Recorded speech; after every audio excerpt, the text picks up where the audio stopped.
आप देख रहे हैं अपना उत्तराखंड। मैं हूं आपके साथ मेनका चौधरी और बात बुलेटिन में सबसे पहले प्रवासियों की। गृह मंत्रालय के आदेश के बाद सरकार ने प्रवासियों की वापसी के लिए तैयारी शुरू कर दी है और सरकार ने सीनियर आईएएस अधिकारी शैलेश बगोली और सीनियर आईपीएस अधिकारी संजय गुंज्याल को नोडल अधिकारी नामित किया। ये अधिकारी दूसरे राज्यों में फंसे उत्तराखंडियों का डेटा कलेक्ट कर वहां की सरकारों से कोऑर्डिनेट कर रहे हैं। राज्य सरकार ने प्रवासियों के लिए हेल्पलाइन नंबर भी जारी किया है, साथ ही रजिस्ट्रेशन ऐप भी बनाया है और इस ऐप पर अब तक करीब 61,000 से ज्यादा प्रवासी रजिस्ट्रेशन करा चुके हैं। वहीं बताया यह जा रहा है कि कल से प्रवासियों के पहुंचने का सिलसिला भी शुरू हो जाएगा।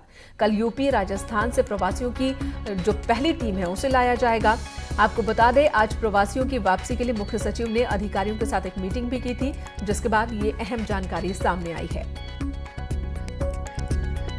तो अब तक 61,000 प्रवासी रजिस्टर्ड हो चुके हैं जो आना चाहते हैं, उत्तराखंड लौटना चाहते हैं और कल से शुरुआत हो जाएगी। सबसे पहले उन राज्यों से उत्तराखंड के लोगों को लाया जाएगा वापस जो राज्य की सीमाएं उत्तराखंड से जुड़ रही हैं।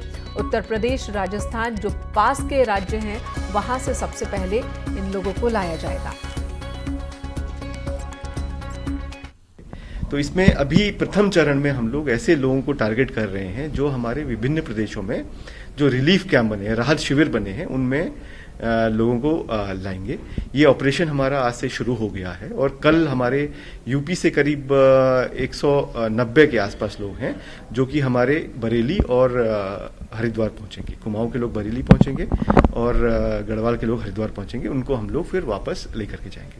राजस्थान से भी हमारी बात फाइनल हो गई है। राजस्थान में लगभग 400 के आसपास लोग हैं जो हमारे अलग अलग राहत शिविरों में हैं। उनसे हमारी बात हो गई है और उनका जो ऑपरेशन है वो परसों होगा। तो परसों वो लोग यहाँ हरिद्वार पहुंचेंगे और अपने जो लोग कैंप में हैं उनको लेकर के जाएंगे। इसके अलावा दिल्ली से हमारी बात चली। दिल्ली में जो राहत शिविरों में लोग हैं अभी करीब 100 लोग हैं। तो प्रथम चरण में जो राहत शिविर में लोग हैं उनको लेकर के जाएंगे। जो लोग यहाँ से जाएंगे, चाहे ड्राइवर जाए, चाहे पुलिस और एसडीआरएफ के लोग जाएंगे, तो क्योंकि वो बहुत ही क्लोज प्रॉक्सिमिटी में काम करेंगे, तो उनके सुरक्षा के लिए और उन पे संक्रमण न हो उसके लिहाज से भी हम लोगों ने सावधानी बरती है और उनको एक मिनिमम जैसे पीपीई और बाकी किट्स देते हुए और सेम टाइम पे जो बाहर के लोग आएंगे उनके लिए भी कम से कम जो बेसिक आवश्यकता है जैसे पानी है या फूड पैकेट्स है और उनको मास्क वगैरह, सैनिटाइजर, इसको भी गाड़ी में ही उपलब्ध कराएंगे जैसे पहले कहा है। तो पहले चरण में लगभग 700 लोग ऐसे हैं जिन्हें लाया जाएगा, प्रवासी श्रमिकों को लाया जाएगा। ये अलग अलग राज्यों से है, 100 के करीब दिल्ली से, तो वहीं 104 के करीब उत्तर प्रदेश से और 400 के करीब जो श्रमिक हैं वो राजस्थान से लाए जाएंगे। और ये वो श्रमिक हैं, पहले चरण में उन श्रमिकों को लाया जा रहा है जो इन अलग अलग राज्यों में क्वारंटीन सेंटर में मौजूद हैं, जिन्होंने अपना क्वारंटीन का वक्त जो है वो पूरा कर लिया है। हालांकि लाने से पहले उनका एक बार फिर से स्वास्थ्य चेकअप होगा और जिसके बाद ही उन्हें उत्तराखंड लाया जाएगा। सुनील और प्रभात हमारे साथ जुड़ चुके हैं देहरादून से। सुनील, जो रूपरेखा तैयार की गई है पहले चरण में, लगभग 700 लोग ऐसे हैं जो दिल्ली, राजस्थान और उत्तर प्रदेश से उत्तराखंड जाने वाले हैं। इन सभी के लिए क्वारंटीन सेंटर की व्यवस्था हो गई है।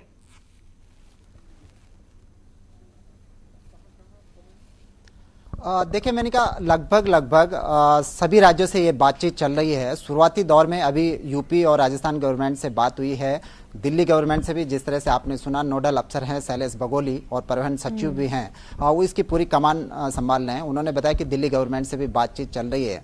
पहली जो खेप आएगी जो कल पहुंचेगी यूपी से, टारगेट ये किया गया है कि पहले सभी राज्यों में जो लोग रिलीफ कैंप में हैं, वो सिर्फ श्रमिक ही नहीं है, वो ऐसे लोग भी हैं जो किसी काम से उत्तर प्रदेश गए, किसी काम से राजस्थान गए, इस बीच लॉकडाउन घोषित हो गया और वो पिछले 1 महीने से वहां पर फंसे हुए हैं। चूंकि होटल सारे बंद हो गए थे, इसी लोग रिलीफ कैंपों में हैं। पहली कोशिश ये की जा रही है कि इन लोगों को ले आया जाए। उसके बाद जब इन लोगों को लाया जाएगा तो इन्हें फिर से उत्तराखंड में भी क्वारंटीन में कहीं रखा जाएगा या फिर इनका मेडिकल टेस्ट करके इन्हें इनके जिलों, इनके घरों तक पहुंचा दिया जाएगा? देखिए मैंने कहा इसमें 2 बातें हैं। पहले तो अगर हम यूपी का उदाहरण लें तो यूपी से जब ये लोग चलेंगे, जब ये बसें चलेंगी, पहले उनका मेडिकल स्टेटस यूपी में चेक किया जाएगा। उसके बाद जब ये लोग उत्तराखंड पहुंचेंगे तो उत्तराखंड में भी इनका हेल्थ चेकअप होगा। इसमें जब सारी चीज़ें अगर सामान्य पाई जाएंगी तो इन लोगों को होम क्वारंटीन में भेजा जाएगा। और जिस तरह से यहाँ पर पूर्व की व्यवस्था है कि जब भी लोग अपने गाँव में रहें, होम क्वारंटीन पर रहें, तो संबंधित ग्राम प्रधान, वहाँ के BDO, वहाँ के प्रमुख, वहाँ के SDM इसका बराबर सर्विलांस करेंगे। ये व्यवस्था यहाँ पर की गई है। दूसरी जो महत्वपूर्ण बात है कि बहुत सारे राज्यों के उत्तराखंड में भी लोग फंसे हुए हैं और जो एक सरकारी रिकॉर्ड है, करीब 46,000 श्रमिक ऐसे हैं जो विभिन्न राज्यों के उत्तराखंड में हैं। तो सरकार ने यह व्यवस्था की है, एक SOP बनाई गई है, विभिन्न राज्यों से बातचीत चल रही है कि सपोज राजस्थान से अगर उत्तराखंड के लोग उत्तराखंड में आते हैं तो राजस्थान गवर्नमेंट वहां से अपनी बसें भेजे, उत्तराखंड के लोगों को उत्तराखंड लाए और राजस्थान के जो लोग उत्तराखंड में फंसे हुए हैं वो बसें फिर उनको लेकर वापस जाएं। तो ये खाका खींचा गया है। परिवहन सचिव का कहना है कि इसमें खर्च भी कम आएगा और व्यवस्थाएं भी ढर्रे पर रहेंगी, क्योंकि एक साथ अगर आपने 60,000 लोगों को, प्रवासी उत्तराखंडियों को वापस अपने घर लाना है तो 60,000 लोगों को लाने के लिए आपको सैकड़ों की संख्या में बसें चाहिए। तो एक व्यवस्था बनी रहे, इसलिए अन्य राज्यों से ये कोऑर्डिनेशन किया जा रहा है कि वो अपनी बसें भेजे। जी, जाहिर सी बात है कि जिन राज्यों से प्रवासी उत्तराखंड के लोगों को लाना है, उन राज्यों के लोग अगर यहाँ फंसे हैं तो उनको भी उसी बस का इस्तेमाल करके उन्हें उनके राज्य भेज दिया जाए। उससे फायदा ये होगा कि संसाधन पर खर्च कम होगा। ये बताइए सुनील कि एक जो अहम सवाल, ये तो श्रमिकों की बात हुई, उन लोगों की बात हुई जो दूसरी जगहों पर फंसे हुए हैं। जो अहम सवाल इस वक्त जिस पर चर्चा और गंभीर चर्चा हो रही है लॉकडाउन को लेकर, आज 1 तारीख है, 3 तारीख तक ये लॉकडाउन है, उसके बाद क्या?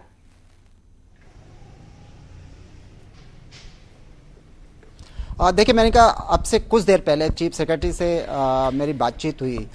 उन्होंने बताया कि इसकी एक SOP तैयार की जा रही है जो केंद्र को भेजी गई है और केंद्र से जो गाइडलाइन आनी है फेज 2 के समापन पर, उन्होंने ये उम्मीद जताई कि कल शाम तक ये गाइडलाइन मिल जाएगी। लेकिन राज्य सरकार ने जो अपनी ओर से जो प्रस्ताव केंद्र को भेजा है उसके तहत जो ग्रीन जोन वाले जिले हैं, सरकार चाहती है कि जो ग्रीन जोन वाले जिले हैं उनमें रियायत दी जाए, उनमें ट्रैफिक जो अभी तक बंद किया हुआ था उसको थ्रू किया जाए और जो अन्य तमाम चीजें हैं, चाहे वो कृषि हो, औद्यानिकी हो या फिर उद्योग धंधे हो, वहां पर ग्रीन जोन वालों में ग्रीन जोन के जो एरिया हैं, जो डिस्ट्रिक्ट हैं उत्तराखंड में, करीब 10 जिले अभी तक ग्रीन जोन घोषित कर दिए गए हैं। वहां पर रियायत देखने को मिल सकती है। अभी जो छूट है उसके अलावा भी कुछ और छूट, कुछ और रियायत देखने को मिल सकती है। धन्यवाद सुनील इस वक्त पूरी जानकारी देने के लिए। तो फिलहाल 3 मई के बाद क्या होगा, इस सवाल का साफ साफ जवाब जानने के लिए हमें थोड़ा और इंतजार करना होगा जब तक कि गाइडलाइंस नहीं आ जाती। इधर लॉकडाउन में पिथौरागढ़ में फंसे नेपाल के नागरिक के स्वदेश वापसी के बाद चंपावत की राहत शिविरों में रह रहे 200 से ज्यादा नेपाली नागरिकों को अनुमति नहीं मिलने से नेपाल के खिलाफ नाराजगी देखने लगी है। नेपाली नागरिकों का कहना है कि जब भारत के दूसरे जिलों से नेपाल सरकार अपने लोगों को देश बुला रही है तो उन्हें आखिर क्यों नहीं बुला रही है। वहीं जिला प्रशासन का कहना है कि जैसे ही नेपाल से निर्देश मिलेंगे, नेपाल के इन नागरिकों को भी उनके देश भेज दिया जाएगा। और बाउंड्री से जा रहे हैं आदमी और सुनौल से ले रहे हैं, जैसे धारचूला से ले रहे हैं, पिथौरागढ़ से ले रहे हैं। हमें क्यों नहीं ले रहा बनबसा नाके से? हमें क्यों नहीं फंसा रहे हैं? हम नेपाल जनता नहीं है क्या? कि हमारी भी बात जिलाधिकारी महोदय की वार्तालाप जारी है। हमारे पड़ोसी जो डिस्ट्रिक्ट है नेपाल का, कज्जनपुर का, तो हम लोग भी ये आशा कर रहे हैं कि आज एक कदम हमारे भी यहाँ से प्रवासी जो हमारे नेपाल के हैं वो लोग यहाँ से मूवमेंट करेंगे। जो भी वो निर्णय लिया जाएगा वो स्तर लिया जाएगा, उसी स्तर पर कार्रवाई की जाएगी। चलिए बात करते हैं प्रदेश में हुई पहले कोरोना मरीज की मौत की। तो आज ऋषिकेश एम्स में भर्ती एक महिला की मौत हो गई। 2 दिन पहले ही महिला मरीज में कोरोना संक्रमण की पुष्टि हुई थी। बताया ये जा रहा कि 22 अप्रैल से ही वो एम्स में भर्ती थी और इससे पहले भी 2 अलग अलग हॉस्पिटल्स में महिला का इलाज चला था, जिसके बाद रेफर होकर यहाँ आई थी। महिला को ब्रेन स्ट्रोक आने के बाद एम्स लाया गया था। जांच में महिला कोरोना संक्रमित पाई गई। एम्स की कोविड-19 नोडल अधिकारी डॉक्टर मधुर उनियाल ने बताया कि महिला का पोस्टमार्टम किया जाएगा, जिसके बाद ही ये साफ हो सकेगा कि आखिर महिला की मौत की असली वजह क्या है।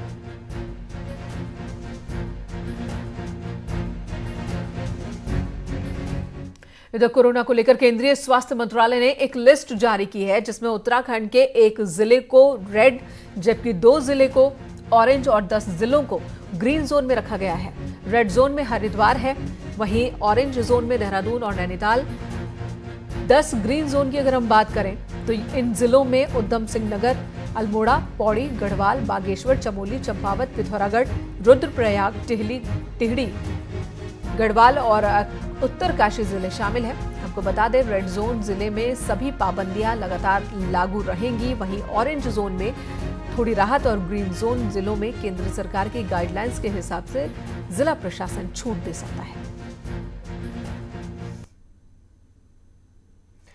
तो आखिर रेड जोन का मतलब क्या है, ये भी आपको बता दें। रेड जोन वो इलाके जहां पर सबसे ज्यादा कोरोना के केस मिले हैं, जहां पर स्थिति अभी भी गंभीर, और इन इलाकों में कोई छूट नहीं मिलेगी 3 मई के बाद भी। वहीं ऑरेंज जोन वो इलाके हैं जो कि बफर जोन की तरह है, या फिर जहां पर एक आध मामले देखने को मिले थे वहां पर थोड़ी छूट मिल सकती है। ग्रीन जोन वो इलाके हैं जहां पर कोरोना का एक भी केस सामने नहीं आया है, या फिर कोई एक केस पहले था तो वो अब रिकवर कर चुका है, तो ऐसे इलाके ग्रीन जोन, और यहां पर छूट की संभावना दिख रही है 3 मई के बाद।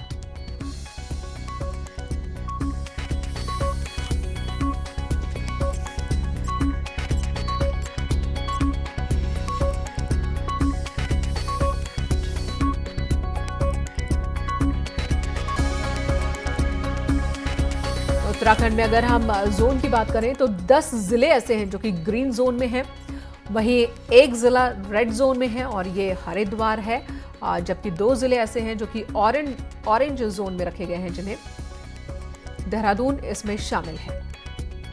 जोन वाइज इस बार रियायत देने की बात हो रही है, डील देने की बात हो रही है, और इस वजह से अगर देखा जाए, इस हिसाब से देखा जाए तो ग्रीन जोन में सबसे ज्यादा राहत मिलने वाली है। तो ऑरेंज जोन में देहरादून के साथ नैनीताल को भी रखा गया है। हरिद्वार रेड जोन में है, सबसे ज्यादा मामले, सबसे ज्यादा गंभीरता यहां पर, और वहीं ऑरेंज जोन की बात करें देहरादून और नैनीताल। ग्रीन जोन में 10 जिले मौजूद हैं और इन जगहों पर 3 मई के बाद ज्यादा छूट देखने को मिल सकती है।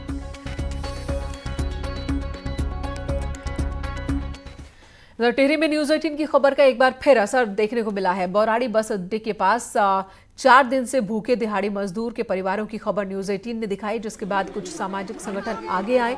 इन मजदूरों को राशन की किट बांटी गई, जिससे अब इन्हें थोड़ी राहत मिली है, लेकिन नगरपालिका और प्रशासन के दावों की पोल भी खुल गई।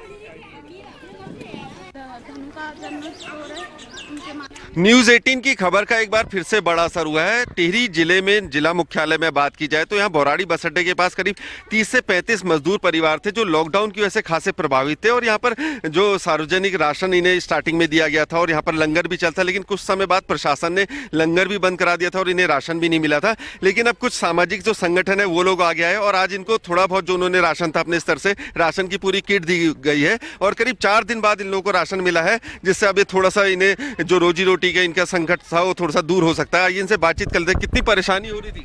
बहुत ज़्यादा परेशानी हो रही थी। लंगर बंद होने के बाद यहाँ बहुत बड़े बड़े परिवार है जिनके बच्चे भी ज़्यादा है, बहुत परेशानी हो रही थी। यहाँ के हमने कई बार प्रशासन को फ़ोन भी किया, नहीं आती, नगर पालिका भी गए ताकि हमें राशन मिल पाए, पर नगर पालिका जाके उन्होंने फ़ोन नंबर दिया, नंबर में अगर कॉल करते तो वो कहते कि हम आ रहे, कभी वो फ़ोन ही नहीं उठाते, कभी कुछ बोलते, इसलिए हमें बहुत दिक्कत हो रही थी, बहुत ज़्यादा।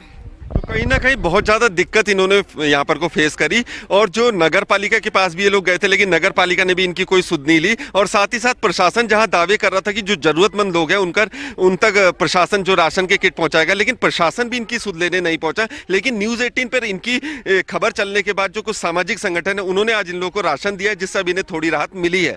सौरभ सिंह, न्यूज 18, टिहरी गढ़वाल। आप घर पे, पुलिस आपके दर पे, इस स्लोगन की तस्दीक करने आज न्यूज 18 की टीम ने देहरादून में एक रियलिटी चेक किया, जिसमें न्यूज 18 संवाददाता सत्येंद्र बर्तवाल ने कोविड कंट्रोल रूम में करीब 11:05 पर काल्पनिक राम सिंह के नाम से कॉल किया, जिसमें राम सिंह ने बच्चे को दूध की आवश्यकता के लिए कंट्रोल रूम में कॉल किया था। साथ ही कहा कि उनके पास पैसे भी नहीं हैं। वहीं न्यूज 18 के रियलिटी चेक में क्या मिला वो भी देखिए जरा। लॉकडाउन में पुलिस हर संभव मदद की बात कर रही है और आम जनता को कह रही है कि आप अपने घरों में रहें, सुरक्षित रहें, और हम उनको हर तरीके का सामान उपलब्ध करवाएंगे। जिसका एक छोटा सा रियलिटी चेक न्यूज़ 18 करने जा रहा है। और न्यूज़ 18 आज आपको बताएगा कि क्या है पुलिस का रिस्पॉन्स टाइम, क्या पुलिस के दावे खरे उतरते हैं या नहीं।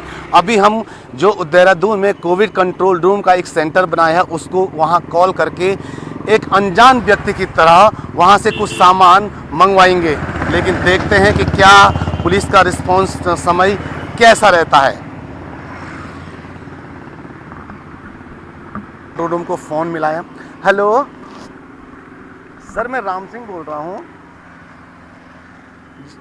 सर। मैं ये 6 नंबर पुलिया गढ़वाली कॉलोनी से सर।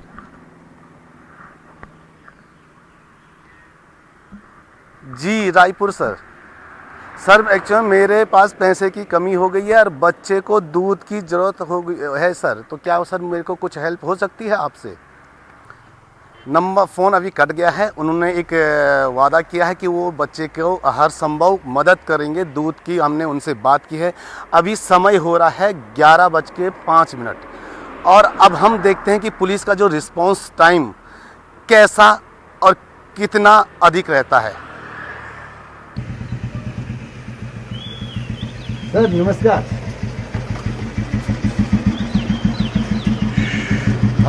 हमने जो फ़ोन किया था वो किया था कोविड कंट्रोल रूम में 7:05 पे और 7:25 हो रहे हैं और हमारे पास दूध भी पहुंच गया है। सर आप ऐसो रायपुर खुद ही आ गए हैं दूध लेके, ऐसा क्यों? मैं एक्चुअली मेरी गाड़ी अभी राउंड पे थी, मैं खाने में बैठा था तो मुझे कॉल आई, तो मुझे लगा बच्चा जब 3 महीने का है तो हो सकता है तत्काल दूध की, तो मैं वहीं भाग पे हमारे यहाँ दूध की दुकान है, उसके यहाँ 2 पैकेट दूध के लिए और अपनी ही बुलेट से मैं दूध देने आ गया। यानी कि आप देख सकते हैं पुलिस ज़रूरतमंद के लिए दूध भी लेके आई है। 2 पैकेट दूध जो हम ज़रूरतमंद बने थे, हमने एक कॉल किया था पुलिस को 11:05 पर और ठीक 11:20 पर हमें 20 से 22 मिनट पर हमें दूध भी पहुंच चुका है। यानी कि अगर हम बात करें कि पुलिस के जो दावे हैं वो एक तरफ से सही साबित हो रहे हैं कि उनका जो रिस्पांस समय है वो पूरा सही ढंग से रहता है। कैमरा पर्सन राकेश रावत के साथ मैं सत्येंद्र बर्तवाल, न्यूज़ 18 देहरादून। तो देहरादून में हमारे सहयोगी सत्येंद्र को तो 20 मिनट में ही सप्लाई हो गई, जो उन्हें चाहिए था पुलिस ने पहुंचा दिया। उम्मीद है कि पूरे प्रदेश में और पूरे देश में पुलिस इसी तरह से काम कर रही होगी, प्रशासन इसी तरह से काम कर रहा होगा। एक ब्रेक के लिए रुकते हैं, तुरंत लौटेंगे।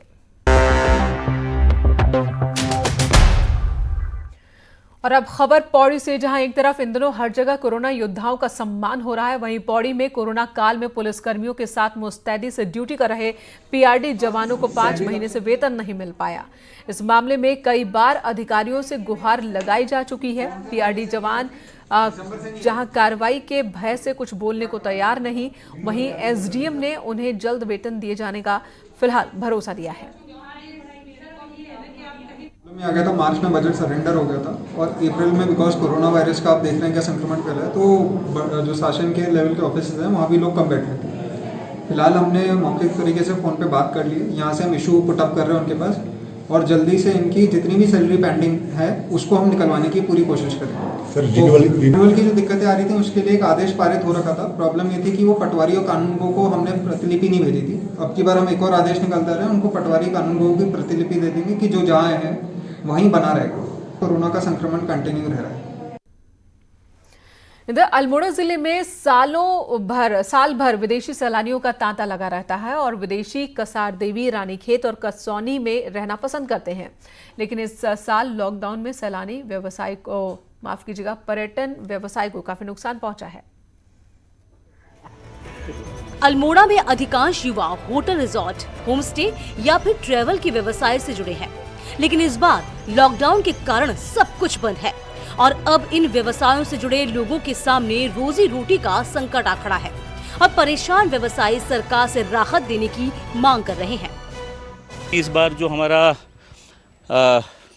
जो कोविड-19 से नुकसान हुआ वो तो बहुत बड़ा इस इंडस्ट्री को नुकसान हो रखा है, तो जिसमें हमारे पास यहाँ पर मान के चलिए कम से कम 60 से 65 होम स्टेज हैं और करीब 8 से 10 रिजॉर्ट और होटल्स हैं यहाँ पे। तो सब कंप्लीट ऑफ पड़ा है। वहीं पर्यटन विभाग का भी मानना है कि पिछले एक दशक से जिले में देशी विदेशी पर्यटकों की संख्या में तेजी से इजाफा हुआ था और 2019 में 5,258 विदेशी पर्यटक आए, लेकिन इस बार लॉकडाउन में पर्यटन व्यवसाय को नुकसान हुआ है। अभी हम अगर देखें तो कसार देवी मोस्टली विदेशी पर्यटकों के लिए बहुत आकर्षण का केंद्र रहता है हमेशा। अब चूंकि कोरोना की वजह से फ्लाइट सारी चीज़ें बंद हो चुकी हैं, तो उस वजह से जो विदेशी पर्यटक आते थे हमारे इस सीज़न में वो काफ़ी बड़ी संख्या में नहीं आ पा रहे हैं, जिसका प्रभाव हमारी आर्थिक स्थिति पे पड़ भी रहा है। ये आप लोगों को दिख भी रहा होगा। जल्द ही स्थिति ठीक नहीं हुई तो होटल और उससे जुड़े व्यवसाय की स्थिति और खराब हो सकती है। न्यूज़ 18 के लिए अल्मोड़ा से किशन जोशी की रिपोर्ट। इधर कोरोना महामारी और लॉकडाउन के प्रति जागरूकता के लिए पौड़ी के पैठाणी स्थित राठ महाविद्यालय के बीएड छात्र छात्राएं भी ऑनलाइन मुहिम चला रहे हैं। स्टूडेंट्स सोशल मीडिया पर कार्टून, पोस्टर और बैनर्स के जरिए लोगों से सोशल डिस्टेंसिंग के साथ ही लॉकडाउन के नियमों के पालन की अपील कर रहे हैं। में फैली हुई कोरोना नामक महामारी से बचाव का एकमात्र माध्यम है घर पर रहना। हमारे द्वारा एक छोटा सा प्रयास लोगों को जागरूक करने के लिए किया गया। इस मेरा निवेदन आप सभी से है कि घर पर रहें और सुरक्षित रहें तथा सरकार के दिए गए दिशा निर्देशों का पालन करें। Stay home, stay safe. Corona एक विश्वव्यापी महामारी है। इसके बचाव का एकमात्र साधन है कि आप लोग सामाजिक दूरी बनाए रखें। हमारे द्वारा एक छोटा सा प्रयास किया गया, तो मेरा आप सबसे निवेदन है कि आप लोग घर पे रहें, सुरक्षित रहें और सरकार द्वारा दिए गए निर्देशों का पालन करें। Stay home, stay safe. Corona lockdown के कारण कामकाज पूरी तरह से प्रभावित हो रहा है, जिसका असर अब गौ सेवा करने वाले लोगों पर भी पड़ने लगा है। गौ आश्रम संचालक दान न मिलने से परेशान है। हल्द्वानी में बनी गौशालाओं में इसका असर दिखने लगा है। गायों के लिए चारे की भी कमी हो गई है। गौशालाओं में कमी होने की खबर जब नैनीताल से सांसद और बीजेपी के पूर्व प्रदेश अध्यक्ष अजय भट्ट को लगी तो उन्होंने हल्दूचौड़ में गौशाला का दौरा किया और उन्होंने भरोसा दिलाया कि गौशालाओं को मदद पहुंचाने की कोशिश की जाएगी। तो इसलिए मेरा निवेदन रहेगा सबसे कि अधिक से अधिक लोग इस समय यहाँ पर अपने अपने स्तर से दान दें और ये दान बहुत ही फलित होने वाला दान है, क्योंकि भूसा जो इस समय हम खरीद लेंगे सस्ते रेट पर मिलेगा, बाद में तो बहुत ऊंचे रेट पर जाएगा। तो मैं पुनः एक बार मंगला माता जी को बहुत धन्यवाद देता हूं। अलग अलग क्षेत्रों में लोग कोरोना वॉरियर बनकर सामने आए हैं, लेकिन हल्द्वानी के भीमताल में एक किसान अपने पड़ोसी किसानों के लिए कोरोना वॉरियर बना है। अपने घर में उगी टमाटर, मिर्च और बैंगन की पौध पड़ोसी किसानों को बांट रहे हैं। चिपको मत भैया, चिपको मत एक दूसरे। कोरोना लॉकडाउन के इस काल में लोग तरह तरह से लोगों की मदद कर रहे हैं। ऐसे में किसान भी खासे परेशान हैं क्योंकि मौसम की मार उस पर पड़ी है। लेकिन भीमताल में एक किसान ऐसे हैं, प्रगतिशील किसान, ये अनमणि भट्ट हैं, जो अपने हाथ में कुछ पौधों की टोकरियां लेकर के खड़े हैं यहाँ पर और इस तरह के पौधे ये लगातार किसानों के बीच में बांट रहे हैं। भट्ट जी, ये पौधे क्यों बांट रहे हैं आप किसानों के बीच में? कोरोना जो सारे विश्व में फैला हुआ है, ये आज बड़ी समस्या बन के आई हुई है, क्योंकि किसान को सरकार ने छूट दी है। सोशल डिस्टेंसिंग के आधार पर हम किसान लोग अपने घरों में काम कर सकते हैं, परंतु जो लोग बेचारे जो है अपने घरों में बैठे हुए हैं उनको समय काटना बहुत मुश्किल हो रहा है। तो मैंने ये मन बनाया कि जो लोग अपने घरों में जो है परेशान हैं, बैठे हुए हैं, वो अपनी क्यारियों में जो है थोड़ा अपना समय काटें, जिससे उनका समय भी कटेगा और जो है उन्हें लाभ भी मिलेगा। किस तरह के पौधे आप दे रहे हैं किसानों को? मैं किसानों के बीच टमाटर के पौधे, शिमला मिर्च और गोभी, बैगन इत्यादि के पौधे बांट रहा हूं और मेरा लक्ष्य इस बार लगभग 2000 पौधे बांटने का है। ये जो इस तरीके के पौध आप देख रहे हैं, ये मैं टोकरी दिखाऊं, ये टमाटर की पौध है। और अगर आपके यहाँ भी इस तरीके के, अगर आपके पास छोटी खेती है तो ये आपके यहाँ बहुत मददगार हो सकती है। और इसके अलावा अगर आपके पास बड़ी खेती है तो आप कई तरह के पौध लगा सकते हैं, मसलन शिमला मिर्च, बैगन और इस तरीके की टमाटर की खेती कर सकते हैं। लेकिन जो लोग मददगार हैं, असल में किसान की मदद यही है कि उसे अच्छा पौध, अच्छी बीज, अच्छा और खाद मिल सके। कैमरा अमित कुमार के साथ शैलेंद्र नेगी, न्यूज़ 18 भीमताल। तो इस लड़ाई में अगर हम साथ साथ रहेंगे तभी इस लड़ाई को जीत भी पाएंगे। फिलहाल इस वक्त बुलेटिन में इतना ही। खबरें जारी हैं।